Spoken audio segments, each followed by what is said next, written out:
निवेदन। प्रिय पिता माता अभिभावक सादर प्रणाम। गत 10 मास है आम्भे आपणकर मूल्यवान शिशु मानकर जत्न नहीं आसुअछु। आपणको जणाथिबो जे सेमाने विद्यालय को आसीबा को बहुत भल पाती। आसंता खरा छुट्टी रे आपण सेमानंक सह छुट्टी बिताइबे। आसंतु केते गुडिये सकारात्मक सूचना सेमानंक पाई फलवर्ती हेबा पाई निवेदन करिबा।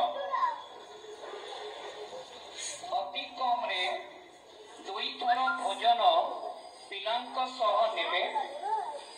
कृषक मानकर कठिन परिश्रम और गुरुत्व विषय रे जणाइबे और खाद्य को नष्ट न करिबा पाई परामर्श देबे।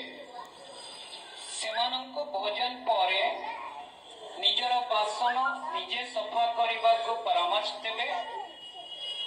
एही कार्यरु पिला माने परिश्रम रा सम्मान शिक्षा लाभ करिबे। सेमानंको रोसई कार्य रे साहाय्य करिबा पाई अनुमति देबे एवं सेमानंको निजर चटुणी सलाड निजे करिबा पाई प्रोत्साहित करिबे। प्रत्येक दिन 5टी इंग्राजी और ओडिया शब्द निजर खाता रे लेखिबा पाई सूचना देबे। अति कम रे 3टी पड़ोसी को घर को बुली जिबे एवं सेमानंक सह सुसंपर्क स्थापन करिबे।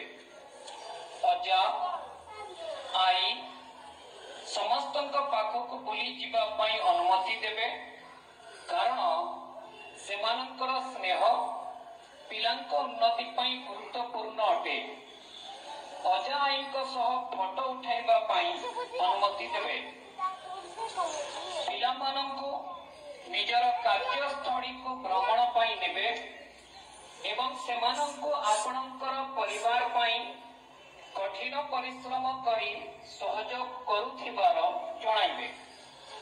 आंचलिक पर्वपर्वाणी विभिन्न उत्सव और हाट बाजार को बुलाई नेबे। पिला मानंको मंजी बुणिबा गछ लगाइबा पनीपरिबा चाष विषय रे उत्साहित करिबे। आपणक पिलादिन विषय रे और परिवार इतिहास विषय रे पिला मानंको जणाइबे। महापुरुष मानंक आत्म कहानी विषय रे जणाइबे। पिला मानंको दिया जाइथिबा गृह कार्य और प्रकल्प कार्य रे सहाय्य करिबे।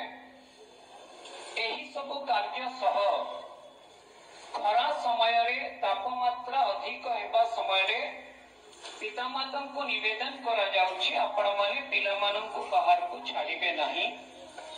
आसंतो एही सूचना गुडी को मिलित भावरे पालन करी पिला मानंकर उज्जवल भविष्यतर कामना करिबा।